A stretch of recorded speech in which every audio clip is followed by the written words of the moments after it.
Rose here. Wanted to discuss this conference participation tool that I've created. The purpose for this is to determine, as a startup or other sort of tech company or company that goes to conferences, whether you should have a booth at the conference or not.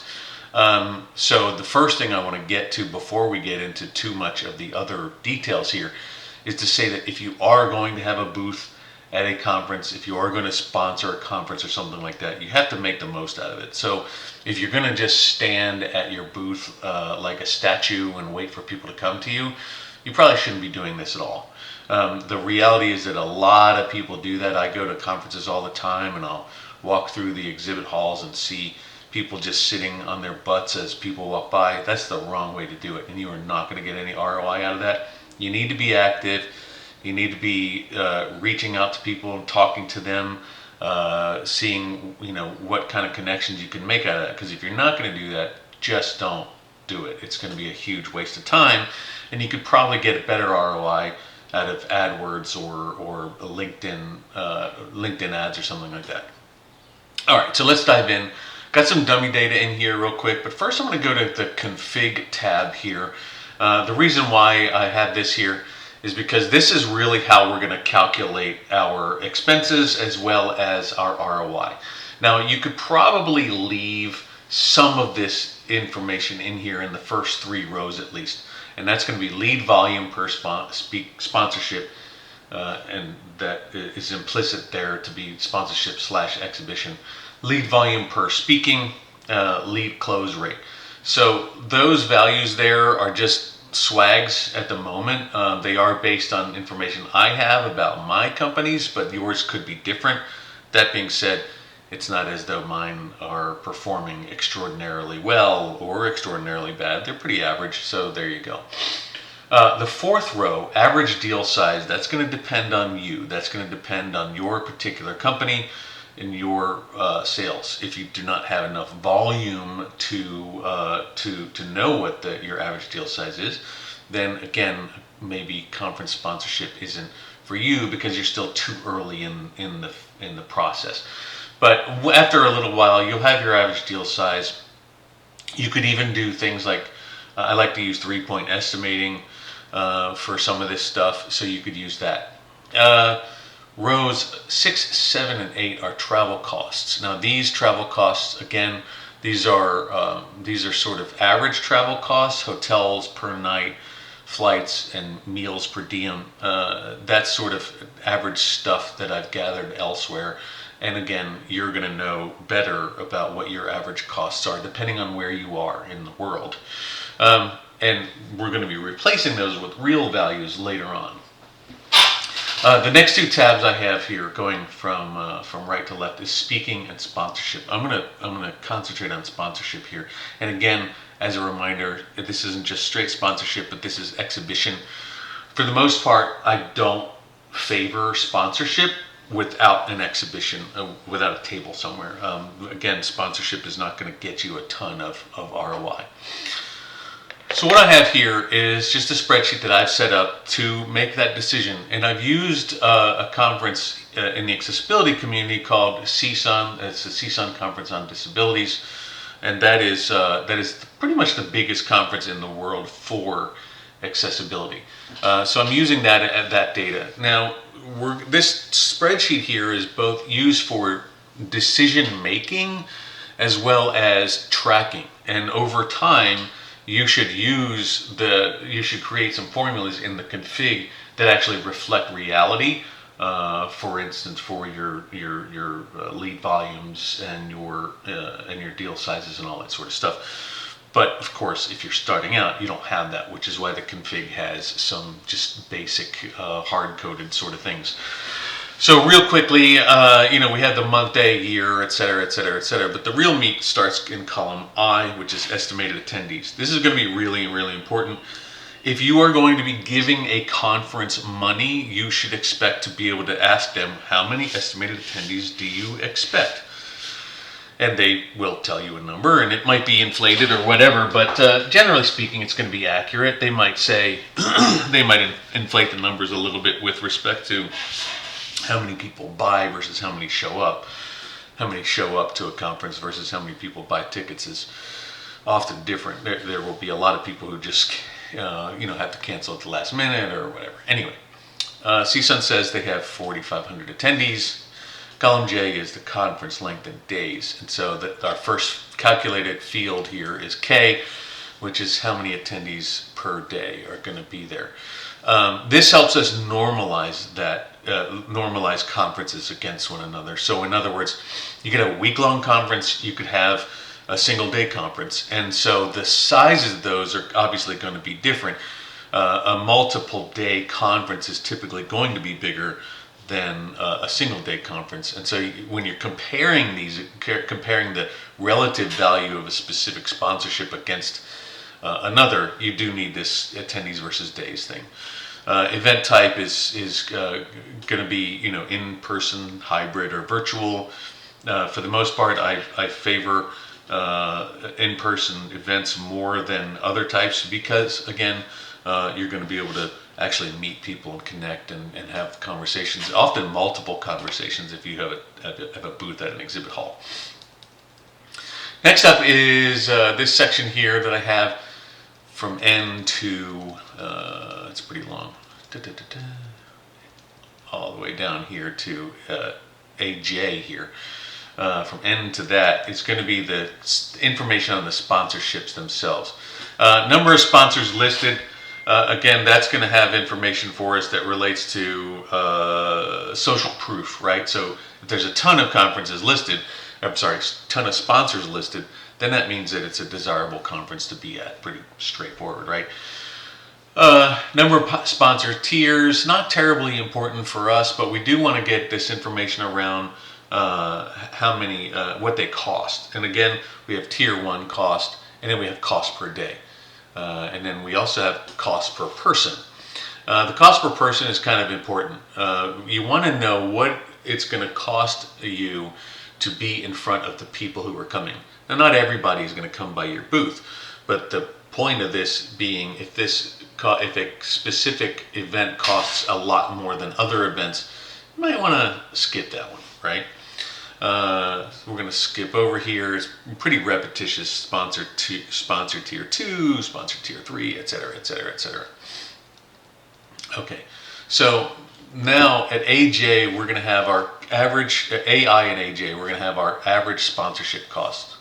Scratch that, sorry. AH to AJ. Sponsorship cost calculated on average per day, and average per person, again, using the same sort of decision making that I just talked about. Normalizing that per day and per person helps us compare events against one another. Now let's get into some of the other things. We have a section here on social. The social part from AL to AT are going to give us an idea of how strong of a following this particular event has, and again allows us to sort of calculate that against other conferences. The other thing too to note and also to ask before you sponsor something is, hey, do you guys do anything like make social media mentions of your sponsors? Do you thank them? Do you thank them one by one? How do you do that? Because you can often get social followers from those sorts of shout outs that conferences tend to give sometimes, and that would be a long-term sort of value for you if they do that. If they don't, not a big deal.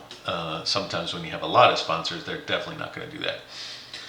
Next up is going to be our travel costs. Now the travel costs here are going to be estimated, or they're going to be something that you can either estimate from the config, or you can actually get that from the event itself.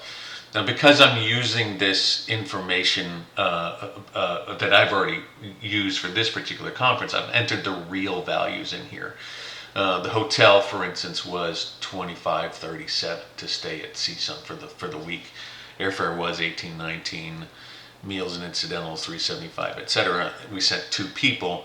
So our total travel cost for this one is $94.66, and this has to be considered when you're going to a conference and when you are sponsoring is, not only is it going to cost you whatever the sponsorship or exhibition is going to cost, but it's also going to cost you this amount of money for the traveling and arriving and being there.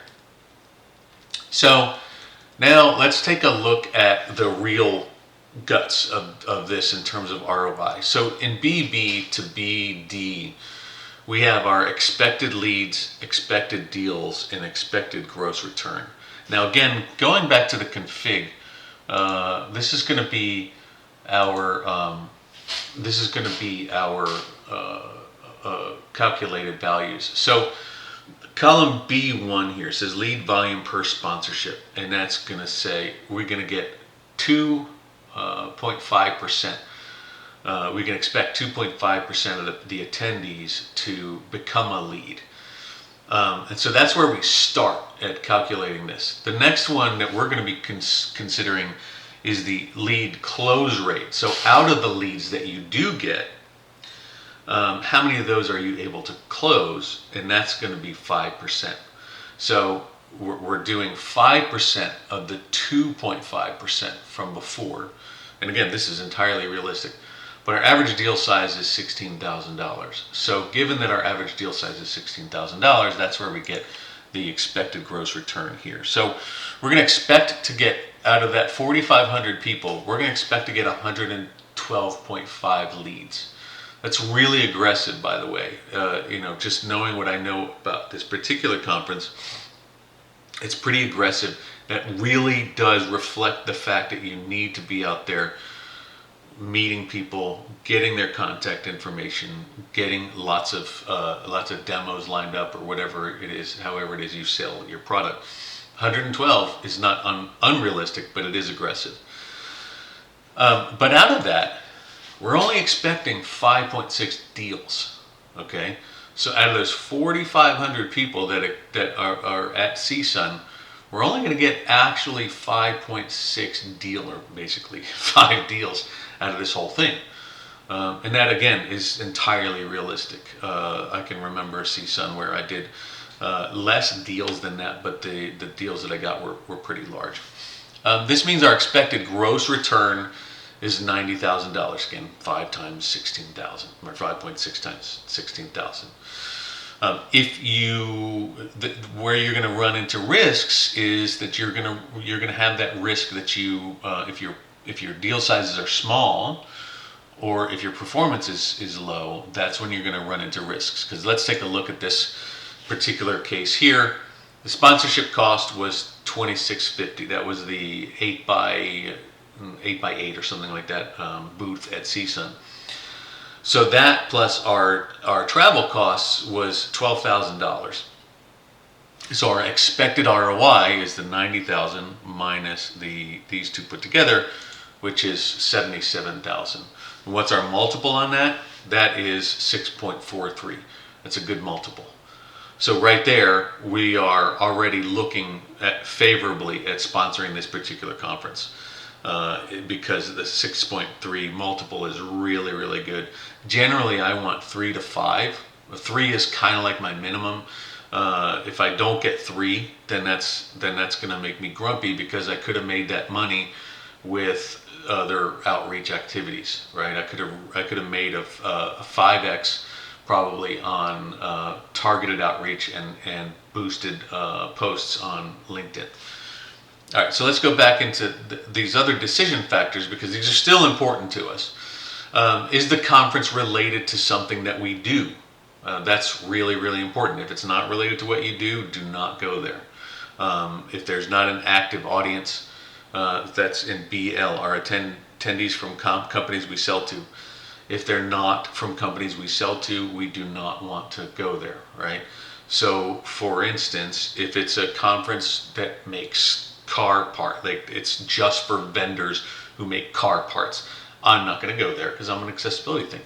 But if it's car dealers, yes. If it's rental companies, yes. If it's something like that, then for sure I'll be going there. Are the attendees decision makers? So this is going to be really important. Are the attendees at the conference typically going to be decision makers at the companies that we sell to. At CSUN in particular, generally that's not the case, right? If you are selling accessibility services, you're selling into the attendees at CSUN are recommenders. Okay, they are people who are going to recommend you to the decision makers, but they're not directly the decision makers. And sometimes that's okay. In the case of CSUN, that's okay. Is our expected ROI greater than or equal to 4x? Then yes, that's a good one. And so this means our final decision is going to be a yes on whether to exhibit at this one. Now, from here, this is where we need to actually calculate the real values, right? So let's use a scenario. What are the actual attendees? The actual attendees, let's say it was 3,700. And the actual leads was 75. And the actual deals was 3, and the actual deal value was, let's see, actual deal value, we'll say 75,000. No, let's do less than that. Let's say 50,000. Actual expenses, we'll say 15,000. Actual ROI is equals BT minus, BT2 minus BE2. There we go. So there you go. Our actual ROI multiple was still 3.3. There you go. So this part, the BQ to BW, is where you're going to track that stuff. And again, over time, as you start using this tool more often, you'll be able to get the real data for the config column, for the config sheet. Now, so these last two, BY and BZ, performance leads as percentage of attendees and deals as percentage of attendees, that's going to be what you put into, that's what gets cumulatively put into the config over time. So that's that. Hopefully this gives you really good information on whether or not to participate in a particular conference. And like I said, keep in mind that you got to make the most of it by getting out there, being your best extroverted self, and meeting as many people as possible. Otherwise, it's just not worth it. There you go.